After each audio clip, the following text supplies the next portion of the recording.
Moïse Recording in est un... progress.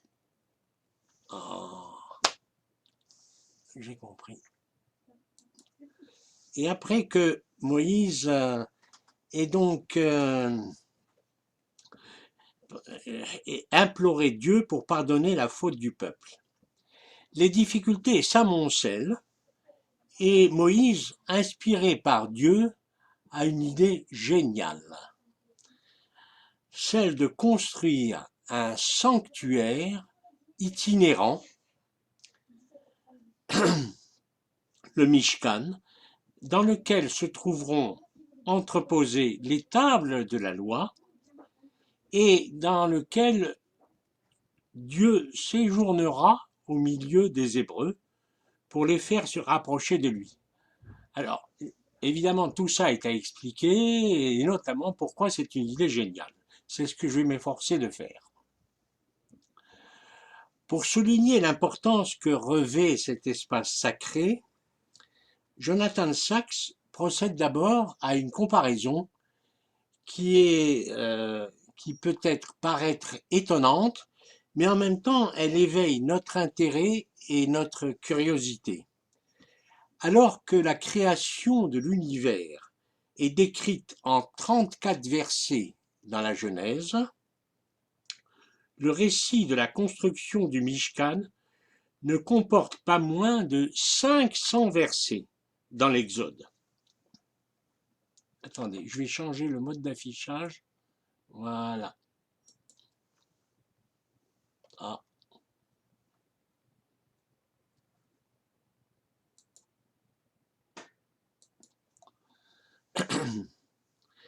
Alors ça pose une question. La création du Mishkan serait-elle donc plus importante que celle de l'univers?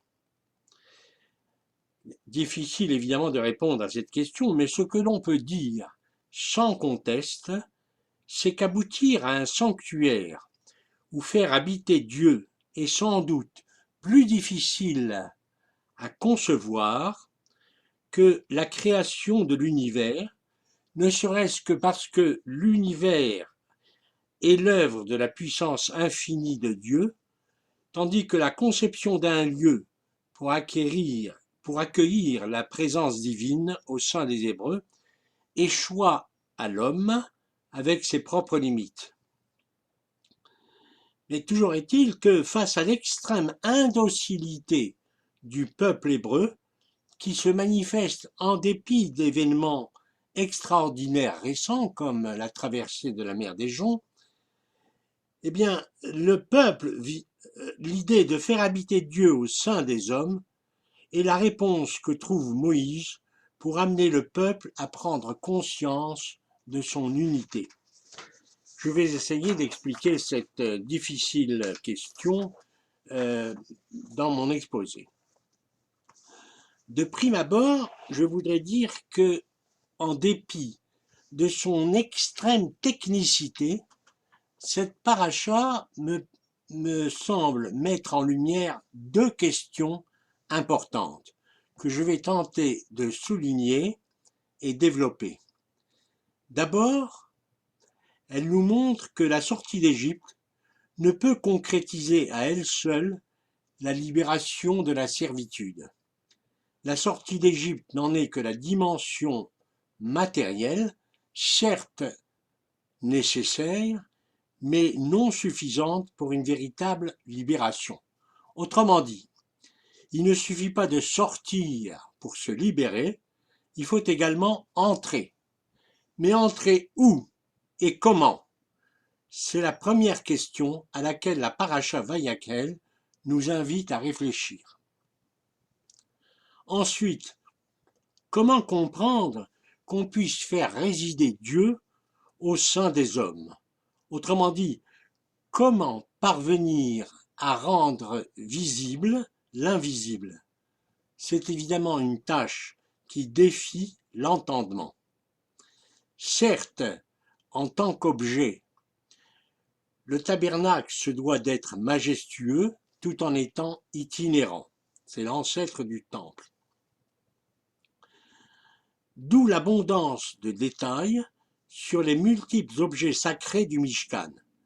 Mais en même temps, la question de fond demeure.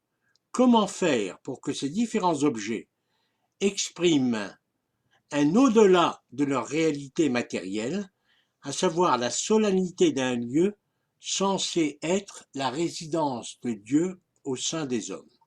C'est à cette deuxième question que la paracha nous invite également à réfléchir. Elle tente d'articuler la dimension matérielle des objets du Mishkan avec la présence spirituelle de Dieu au sein des Hébreux. L'objectif recherché est de faire du peuple hébreu un peuple de regardeurs avertis. Mais avertis de quoi, au fait? C'est la question que la paracha s'efforce d'élucider. Les Hébreux étaient des regardeurs d'une matérialité idolâtre, symbolisée par le veau d'or.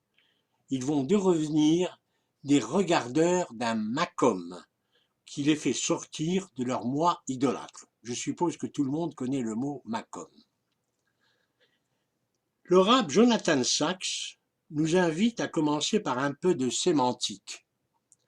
Le titre de la paracha, Vayakhel, renvoie à la décision de Moïse de rassembler le peuple.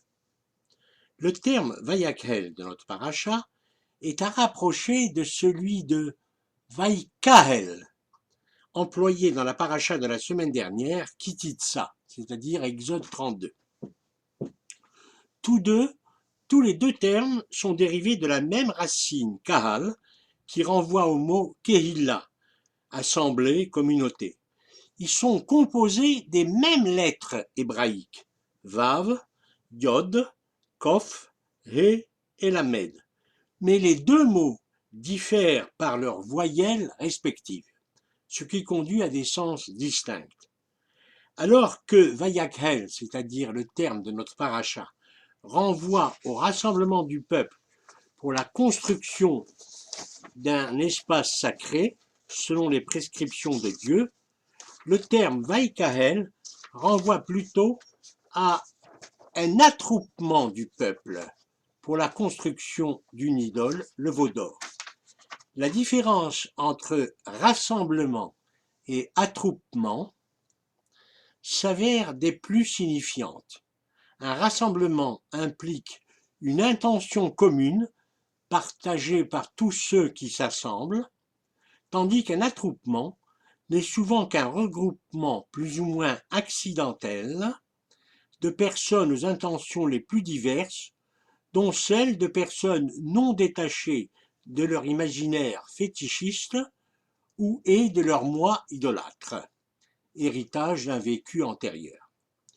De sorte que la construction du Mishkan, décidée par Moïse et approuvée par le peuple, met en avant des hommes et des femmes conscients et consentants. Ce sont des humains au cœur généreux, nous dit le texte. En hébreu, Kol Nedib Libo.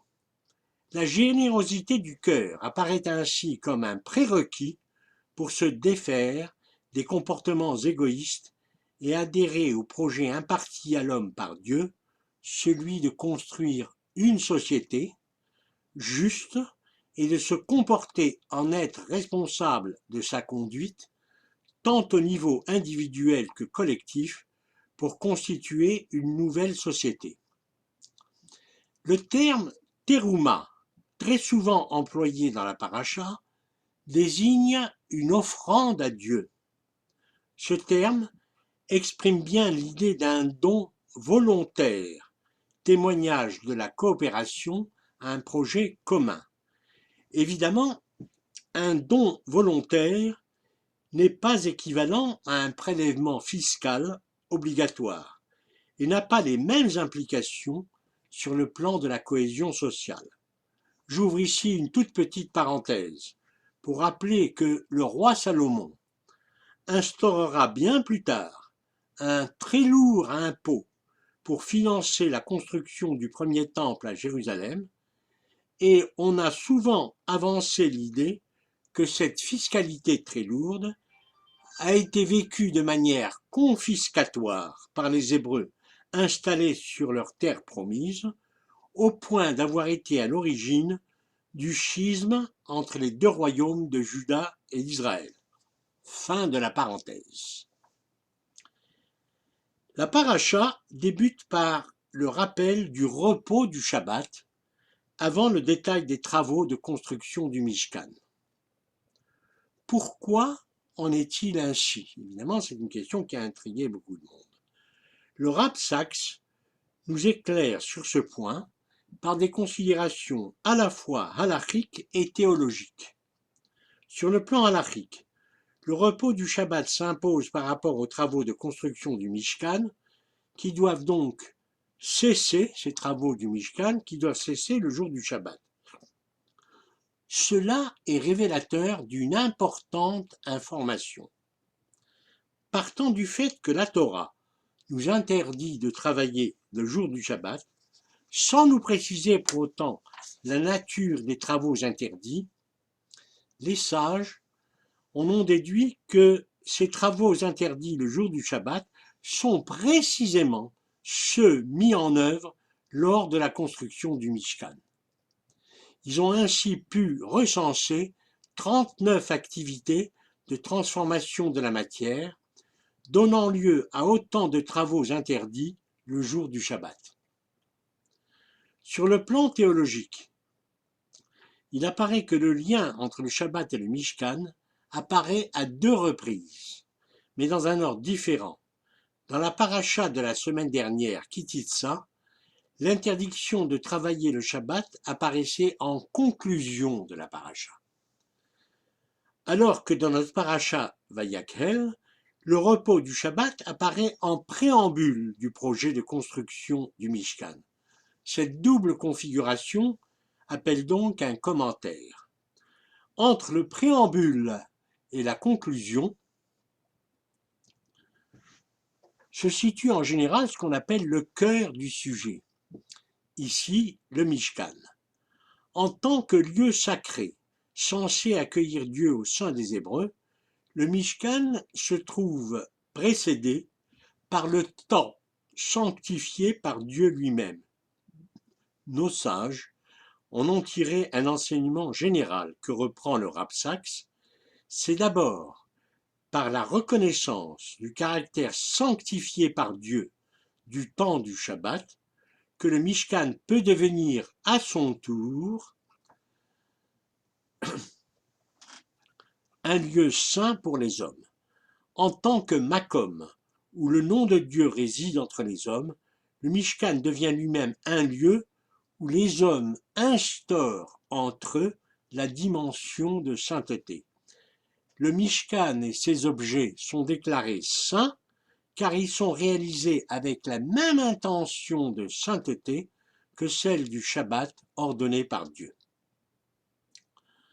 Le Rav Sachs approfondit encore un peu plus le lien entre le temps de la sainteté qu'est le Shabbat et la maison de la sainteté qu'est le Mishkan.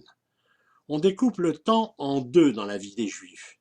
Le premier temps est celui où chacun se consacre à ses activités et préoccupations quotidiennes pour satisfaire des besoins matériels et professionnels.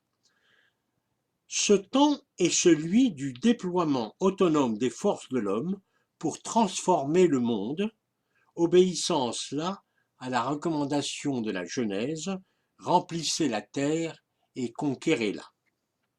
Le deuxième temps est en fait complémentaire du premier, tout en lui étant complètement opposé.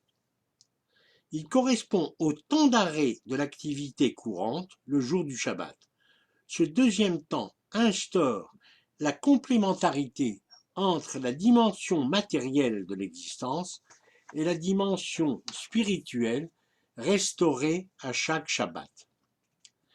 Le Shabbat traduit ainsi le mouvement de rupture du temps au travers duquel se concrétise l'instauration d'une conscience collective d'un groupe d'humains conscients d'une dette envers le Créateur, mais n'échappant pas pour autant aux contingences de la vie quotidienne. en tant que rupture dans le temps hebdomadaire. Le Shabbat brise en quelque sorte la prépondérance du moi et restaure une transcendance en se mobilisant vers ce qui convient d'appeler la sainteté des hommes, créés à l'image de Dieu selon le célèbre verset « Soyez saints, car je suis saint, moi, l'Éternel votre Dieu ». Verset du Lévitique 19. Venons-en à présent au statut de sainteté du Mishkan, lieu construit par des hommes. Ce statut ne peut être obtenu que si les hommes sortent de l'état de nature et se dotent de lois, règles et instructions assurant une double fonction, celle d'affirmer l'identité collective du peuple hébreu et celle d'instaurer des principes de vie. En ce double sens, c'est-à-dire identité collective et principes de vie, on peut dire que le rassemblement du peuple pour la construction du Mishkan constitue un pas essentiel de l'acte de naissance du peuple hébreu, le premier pas ayant été celui de l'alliance du Sinaï conclue entre le peuple et Dieu. Commençons donc par la première fonction, celle de l'identité collective. Le projet commun qu'est le Mishkan apparaît comme une réponse possible à la question posée plus haut, à savoir « aller où pour mettre fin à la servitude ?» La réponse est vers un makom solennel marquant la transcendance qui permet de rompre avec la matérialité de l'ordinaire. Il reste à préciser comment concrétiser la trajectoire qui mène la vie individuelle de la vie individuelle à la vie collective. J'ai consacré un travail, publié dans Sifriyatenu, pour montrer en quoi l'identité qui résulte d'un projet collectif est différente de celle que porte un contrat social entre l'État et les citoyens. Et je n'y reviens pas ici, sinon pour rappeler que le rabbin Jonathan Sacks interprète l'alliance du Sinaï telle que la décrit Moïse dans le Deutéronome par une formule très suggestive. Voilà ce que dit le rabbin Sacks. Aujourd'hui, par un acte de langage, vous avez fait de l'Éternel votre Dieu, et par un autre acte de langage, Dieu a fait de vous son peuple. C'est donc une espèce de rencontre au sommet entre Dieu et le peuple qu'instaure l'alliance du Sinaï. Mais pour qu'une telle rencontre se pérennise, il faut un mandataire, et en l'occurrence, c'est le rôle du grand prêtre, celui qu'on appelle le Kohen Gadol. Le tabernacle ne suffit pas en lui-même, il n'est que le lieu de la rencontre, alors que le Kohen Gadol est le mandataire par l'intermédiaire duquel la rencontre au sommet a lieu. La deuxième fonction du Mishkan consiste à instaurer des principes de vie. Cela conduit à mettre en place une dimension de réparation collective des fautes individuelles. Réparation qu'on désigne sous le nom d'expiation, sous le terme d'expiation. Les hommes étant ce qu'ils sont, ils commettent des fautes intentionnelles ou occasionnelles, et ils ont besoin d'un lieu bien visible pour expier ou réparer leurs fautes. C'est le sens du mot hébreu kapara, qui apparaît dans la paracha à diverses reprises. Par exemple, le propitiatoire, c'est-à-dire le couvercle de l'arche d'alliance, se dit en hébreu kaporet. Mot dans la racine kapara exprime à la fois l'idée de couverture et l'idée d'expiation ou de réparation. La même racine se trouve par ailleurs dans le mot kippour, jour où nous réparons nos fautes. Ainsi, les hommes ont besoin d'un rituel et d'un lieu sacré pour réparer ou expier leurs propres égarements. Cette fonction d'expiation ou de réparation s'exerce aujourd'hui encore au travers d'une prière bien connue le jour de Kippour, Ki bayom hazeh yechaper alechem letaher etchem mikol hatotechem lifnei Adonai titharu. Vous aurez reconnu cette prière très familière, car en ce jour, il y aura expiation pour vous, afin de vous purifier de toutes vos fautes, et vous serez purs devant l'Éternel. C'est une expression qui est tirée du Lévitique. Parvenu à ce point, et voilà le cœur de mon exposé, une hypothèse sur le sens profond du Mishkan se profile. La réunion en un même lieu des deux fonctions précédentes, à savoir la fonction d'identification collective du peuple hébreu et la fonction d'expiation des fautes humaines, nous permet de penser que le Mishkan offre en fait la trame d'un véritable tissage social. Tissage social. La notion de tissage est fortement présente dans la paracha. D'abord, dans son sens propre, à propos des vêtements, des tentures, des tapis, des tissus, etc., mais également au sens figuré, celui renvoyant précisément à la trame d'un tissage social, c'est-à-dire à la manière de transformer les membres d'une communauté en des sujets d'une véritable société. Nous pouvons le vérifier de différentes façons. Une première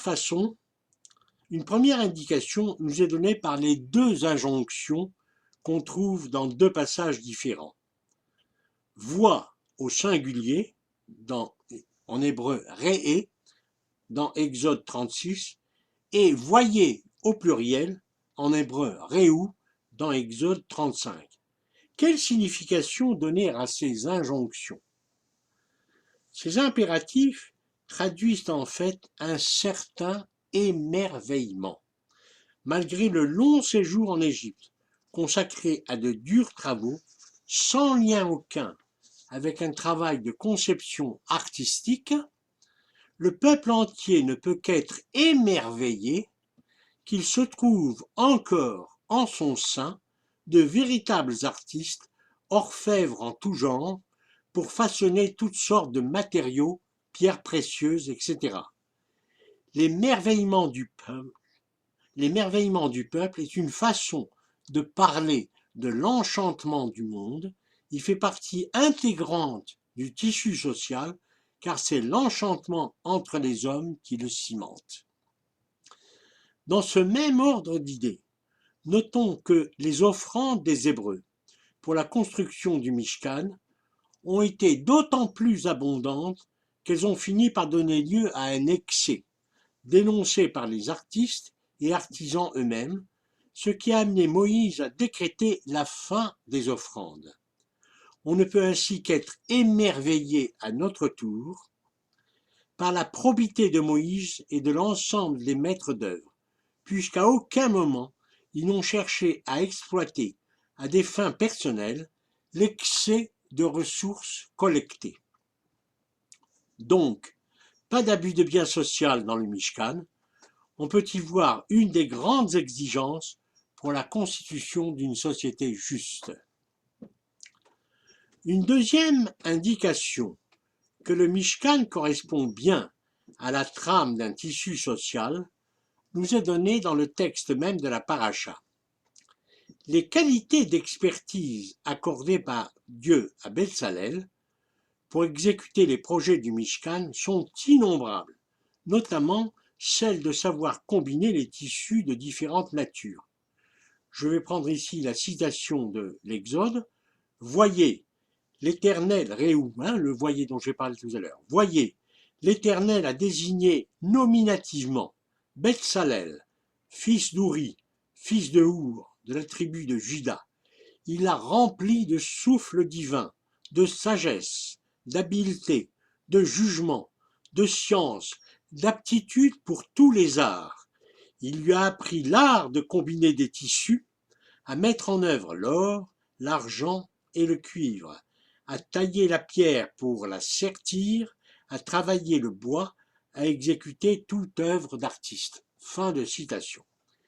Les qualités artistiques des artisans du Mishkan sont d'autant plus intéressantes à souligner qu'on présente généralement le judaïsme comme une doctrine qui privilégie ce que l'oreille entend plutôt que ce que l'œil voit. Le Rav Jonathan Sacks nous rappelle cependant que nos sages n'ont jamais été à court d'admiration de ce qu'ils appellent la sainteté de la beauté. Il rappelle par exemple que le Rav Abraham Kook, grand rabbin d'Israël, avant l'indépendance, adorait Rembrandt, peintre qui éprouvait lui-même beaucoup d'amour pour la vie des Juifs ordinaires qu'il peignait abondamment. Aux yeux du Rav Kook, Rembrandt, en tant que peintre du clair-obscur, savait rendre la lumière qui irradiait des êtres ordinaires qu'il peignait, de sorte que, lorsqu'il s'agit de mettre en avant la lumière qui irradie l'œuvre d'Hachem, comme c'est le cas dans le Mishkan, l'art s'avère fondamental. Le Rav Sacks souligne en plus que la différence entre la Grèce antique et l'Israël antique réside entre autres dans le contraste entre la vertu que la Grèce attribue à l'esthétique et la vertu juive attribuée à l'éthique. Alors que la Grèce antique attribue une sorte de sainteté à la beauté, l'Israël antique privilégie plutôt l'inverse, c'est-à-dire qu'il reconnaît la beauté de la sainteté. Comme le dit le verset des psaumes, « Rendez hommage au nom glorieux de l'Éternel, adorez l'Éternel dans son superbe sanctuaire. » De plus, les termes de sagesse, intelligence, science, par lesquels l'art de Bezalel est décrit dans la citation que je viens de faire, ne sont pas sans rappeler ceux employés dans les proverbes pour décrire Dieu lui-même. L'Éternel, par la sagesse, a fondé la terre. Par l'intelligence, il a affermi les cieux. Par la science, les abîmes s'entr'ouvrent et les nuées ruissellent de rosée. Enfin, la paracha nous apprend que l'artiste Bezalel était également doté de la capacité d'enseigner. Je cite, « Il l'a aussi doué du don de l'enseignement, lui et Oholiab, fils d'Ahisamach de la tribu de Dan. » Autrement dit, au-delà de leurs innombrables talents artistiques, la capacité d'enseigner de Bezalel et Oholiab est tout aussi cruciale, car la diffusion du savoir-faire importe autant que le savoir-faire lui-même. On ne s'étonnera pas de la quantité d'artistes juifs dans l'histoire et à notre période encore. C'est également une des grandes leçons du judaïsme qui ne conçoit jamais l'étude et la pratique de la Torah sans son enseignement. C'est toute l'importance de l'oralité qui se trouve ici confirmée. En dernier lieu, la construction du Mishkan nécessite non seulement la présence d'hommes ingénieux, mais également d'institutions appropriées pour favoriser cette transmission. Quelles sont ces institutions? Elles doivent satisfaire deux propriétés. 1. Être garantes de l'identité collective. 2. Servir de guide pour le fonctionnement quotidien d'un groupe d'hommes vivant en collectivité. La liste des institutions satisfaisant ces deux propriétés nous est suggérée, chose étonnante, par le mot hébreu Mishkan, composé des 4 lettres Mem, Shin, Kaf et Nun, qui se trouvent être les initiales des 4 types d'institutions nécessaires pour constituer une nation. La lettre Mem est l'initiale du mot Melech, qui renvoie à l'attribut de pouvoir exécutif par un chef ou un roi. La lettre Shin est l'initiale du mot Shofet, qui renvoie au pouvoir législatif des juges. La lettre Kaf est l'initiale du mot Kohen, qui renvoie au pouvoir spirituel des prêtres, les Kohanim, afin d'unifier le peuple dans la sainteté. Enfin, la lettre Nun est l'initiale du mot Navi, qui renvoie au pouvoir d'imagination du prophète via l'émanation divine. Selon cette herméneutique, l'organisation idéale de la vie collective dans et autour du Mishkan serait celle qui répond aux 4 besoins spécifiques d'une communauté d'hommes soudés autour d'un projet commun: gouverner, juger, unifier et imaginer. Les institutions correspondantes donnent au tissu social un caractère que nous qualifierons aujourd'hui d'inclusif, gage d'une confiance mutuelle entre les hommes, elle-même à la base d'une véritable cohésion sociale. Au final, la paracha Vaïkaël nous enseigne que la construction d'un tissu social permettant aux Hébreux de se constituer en tant que nation doit être le résultat d'une histoire où des hommes collaborent directement et généreusement entre eux pour mettre en place une société juste, avec des institutions appropriées permettant d'exercer les 4 fonctions précédentes. C'est là, me semble-t-il, un des sens profonds du Mishkan et donc de la paracha Vaïkaël.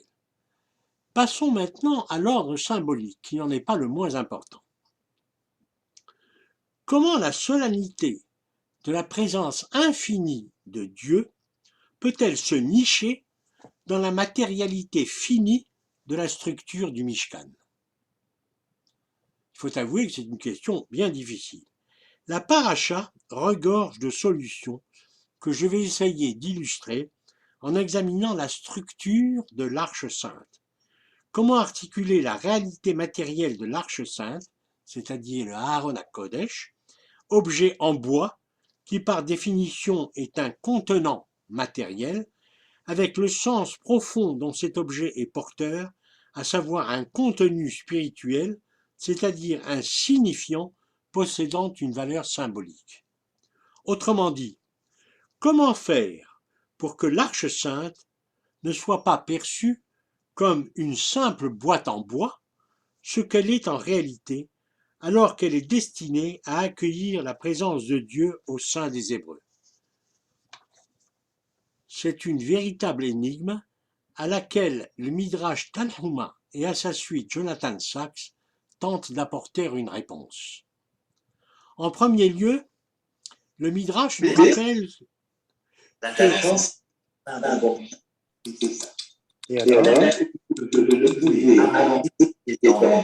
Je ne sais pas qui parle.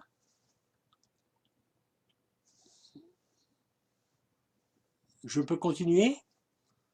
En premier lieu, le Midrash nous rappelle que l'Arche sainte a pour auteur Betsalel, dont le nom prédestiné signifie dans l'ombre de Dieu. Betsa en hébreu désigne un œuf, c'est l'œuf que l'on prend pendant le Seder de Pessah, formé d'une coquille renfermant ce qui va devenir un poussin. Être dans l'ombre de Dieu est une façon allégorique de parler de la fidélité à Dieu. Autrement dit, l'artiste qui réalise l'Arche d'Alliance tire son identité nominative de sa fidélité à Dieu. Toute l'habileté de Betsalel est de pouvoir communiquer à travers l'art qu'il déploie dans le Mishkan le reflet de la lumière de Dieu. En second lieu, le Midrash donne quelques indications sur la manière dont le contenant et le contenu de l'arche peuvent se combiner. Plutôt que de construire une simple boîte en bois plaquée d'or, Betsalel construit 3 boîtes, 2 en or et une en bois, et il inséra celle en bois entre les 2 autres en or. Ce faisant, il n'était pas question de contester qu'une boîte reste une boîte, c'est le réel auquel personne n'échappe. Mais la dimension matérielle de ce réel se trouve sublimée par l'introduction des notions d'intérieur et d'extérieur.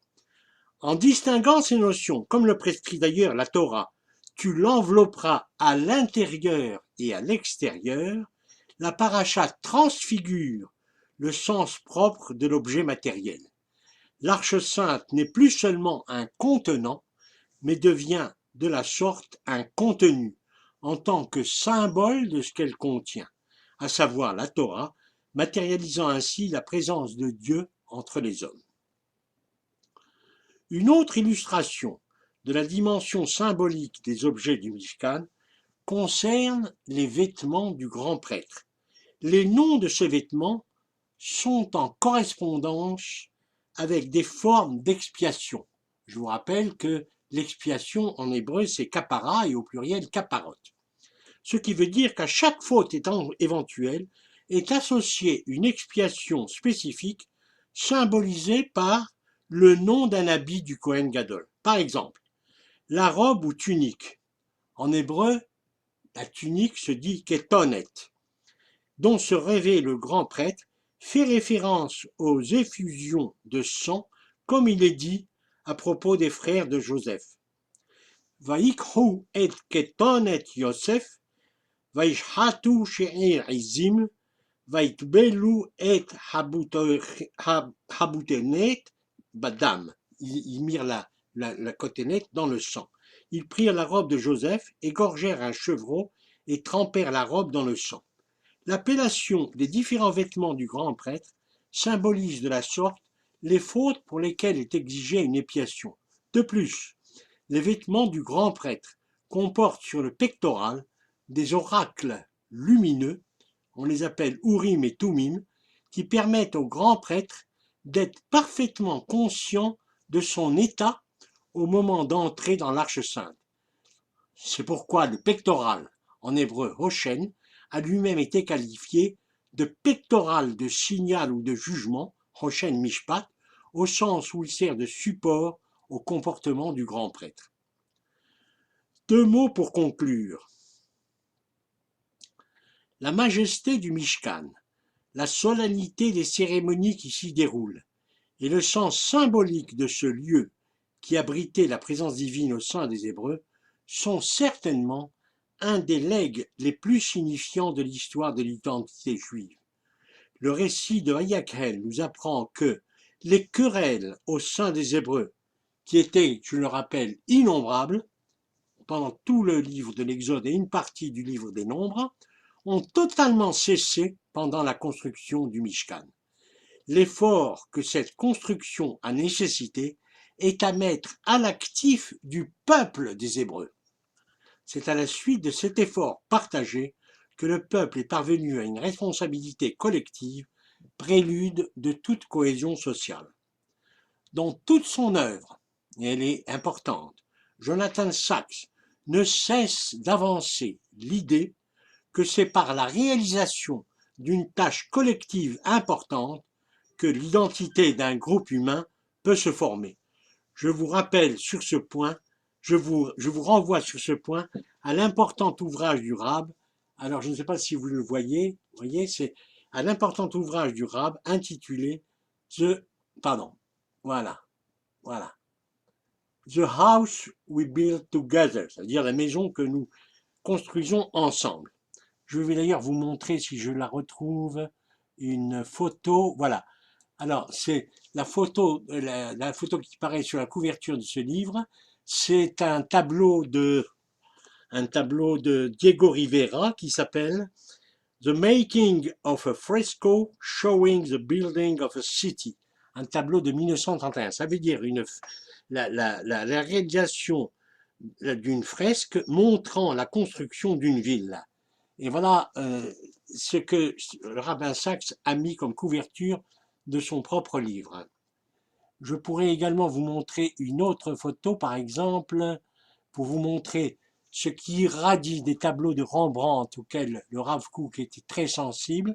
C'est Jacob bénissant les enfants de son fils Joseph. Vous voyez, c'est un très beau tableau de Rembrandt qui se trouve. Pardon. Oui. Une seconde, je termine.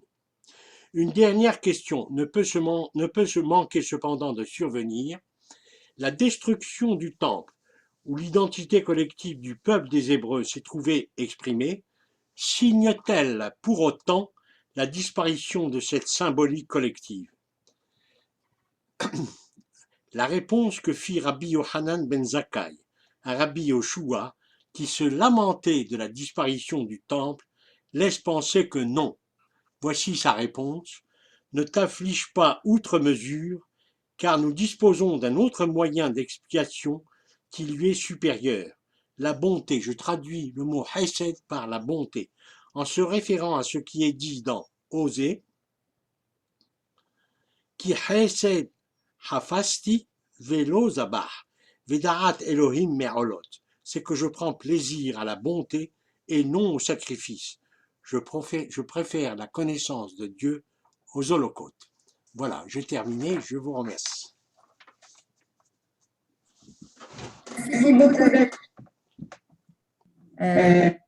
C'est très intéressant. S'il y a des gens qui poser des questions, mais peut-être juste avant, David, vous pourriez parler de l'association dont vous faites, vous avez créée, je crois, Fraterni. Cette phrase, la dernière? Non, l'association Fraterni. Peut-être vous en parler. Est-ce que tu peux répéter la question? Vous avez créé une association qui s'appelle Fraterni.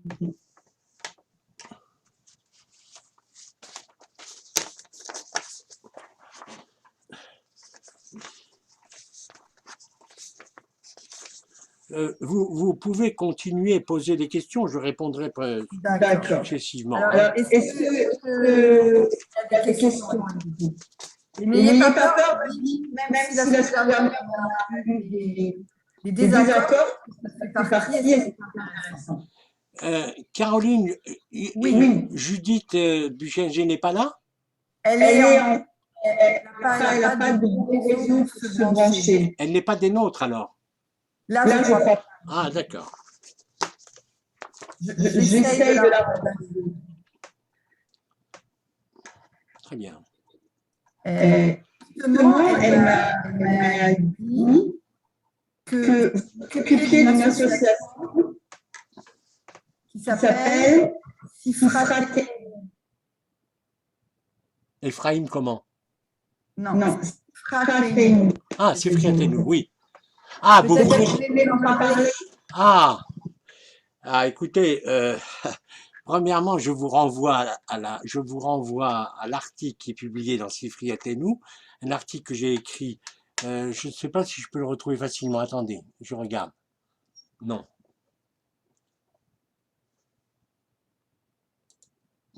Je vais essayer de le retrouver, hein. Alors, cet article, c'était un article qui était consacré à la question suivante. Voilà, c'était sur la paracha, enfin c'était sur tous les commentaires du Rav Sachs, et j'avais une lecture politique de l'Alliance du Sinaï. La lecture politique que je faisais de l'Alliance du Sinaï, c'était la suivante, c'était de dire que l'Alliance du Sinaï, ce n'est pas pareil qu'un contrat social entre un État et les citoyens. L'Alliance du Sinaï, c'est premièrement, ce n'est pas donné, ce n'est pas abandonné, c'est son propre pouvoir pour le confier à celui d'un État qui légifère à votre place, c'est garder soi-même le pouvoir en étant porteur de la responsabilité collective que cela confère. Et toute l'alliance du Sinaï est ainsi faite, est ainsi conçue pour dire voilà, vous êtes donc vous avez une alliance avec Dieu, Dieu a fait une alliance avec vous, vous y avez consenti parce que vous avez tous répondu de manière unanime, j'accepte et je la fais. Et comment se traduit cette alliance du Sinaï, les différentes perspectives qui font qu'effectivement elle va jouer son rôle de constitution d'une société nouvelle. Je vais donner un exemple, par exemple. Hein, je vais donner un exemple. Euh, deux exemples. Le premier, c'est l'étranger est conçu dès les premiers mots de l'Alliance ou dès les premiers mots de la Torah comme devant faire partie d'Israël, comme ne devant pas faire partie de la moindre discrimination d'Israël. Et la deuxième composante, c'est de dire il faut que vous abandonniez en quelque sorte l'idée dualiste qui consiste à penser que le bien, c'est nous, le mal, c'est les autres. C'est une idée qui est totalement étrangère au judaïsme. Et on peut le montrer de différentes façons. Je l'ai illustré en prenant plusieurs passages de la Torah pour montrer qu'effectivement, ce n'était pas du tout le cas. Par exemple, le passage qui vient à l'esprit immédiatement, c'est celui de la rencontre entre Jacob et son frère Ésaü, après plusieurs années. Jacob est un être qui est pétri, je dirais, de doute. Il a pris le droit d'aînesse, il a pris la bénédiction que son père Isaac destinait à Ésaü, donc il est pétri de doute. Et en fait, comment ce doute parvient à le quitter pour être remplacé par, je dirais, de la bonté, de l'amour, de la générosité, à laquelle d'ailleurs son frère Ésaü finit par être très sensible, eh bien, comment cela se fait-il? Par une espèce de conte, une espèce d'un rêve. Le rêve que fait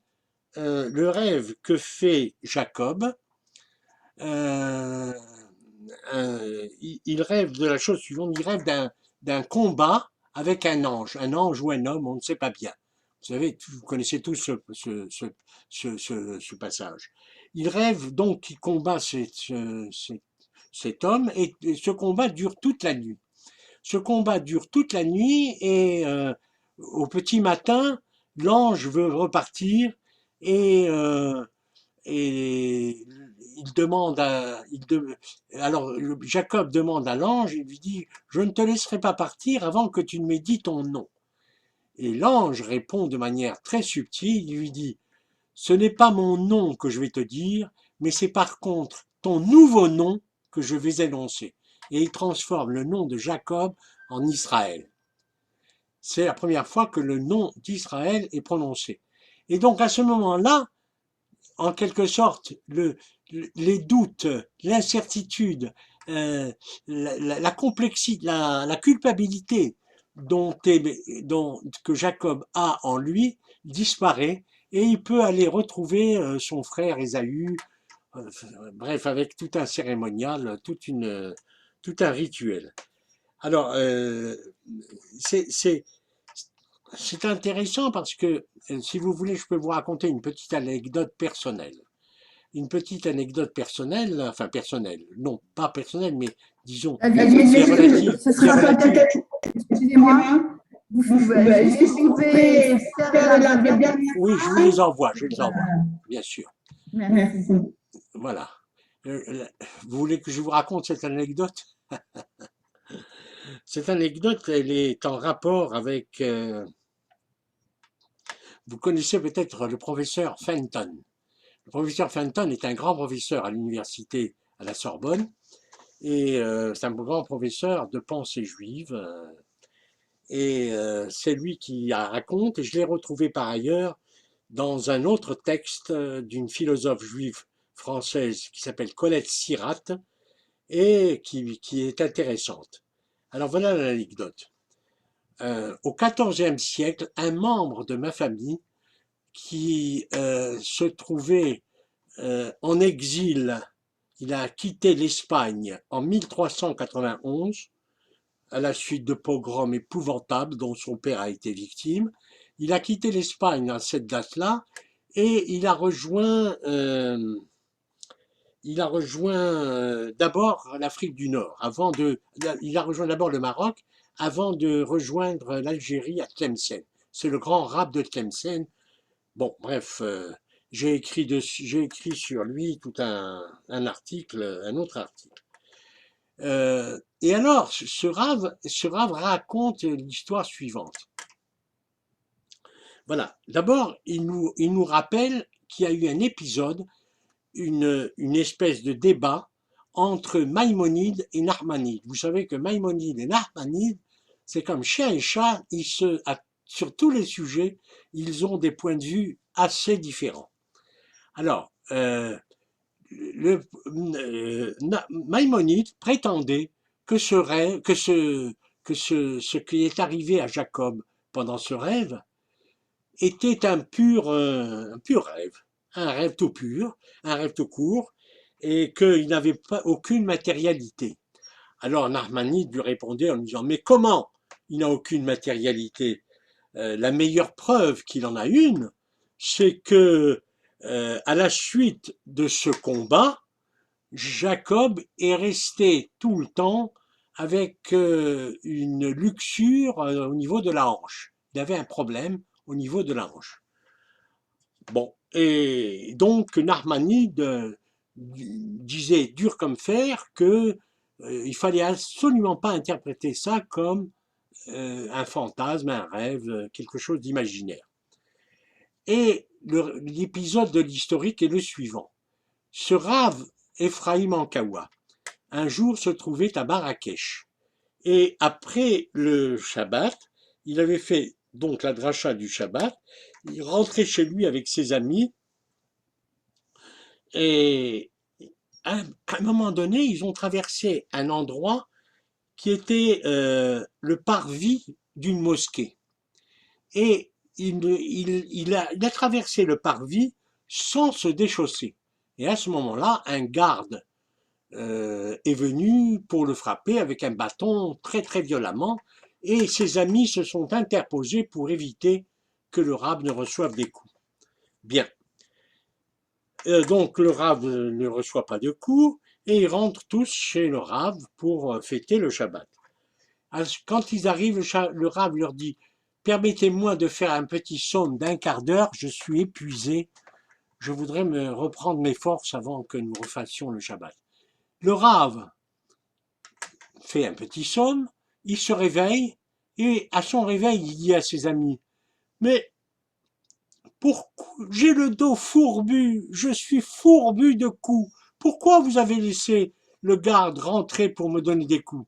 Et ses amis lui ont dit « Mais Rav, personne n'est rentré pendant ton sommeil. » Et à ce moment, le Rav Ankawa a dit « Ah maintenant je comprends, c'est Narmanide qui avait raison, c'est le début d'une interprétation psychosomatique d'un mal. » Voilà. Merci beaucoup. Merci. Compte tenu de l'état du son, on va arrêter. Merci beaucoup, David. Je pense que la semaine prochaine, on arrivera et j'espère que la guerre se calmera. Alors, shalom à tout le monde et à bientôt. Merci beaucoup. Merci à vous. Je regrette que Judith n'ait pas été là parce que… Elle est là, elle ne peut pas ouvrir son micro parce que ça fait trop de bruit. D'accord. Au revoir. Au revoir, merci beaucoup.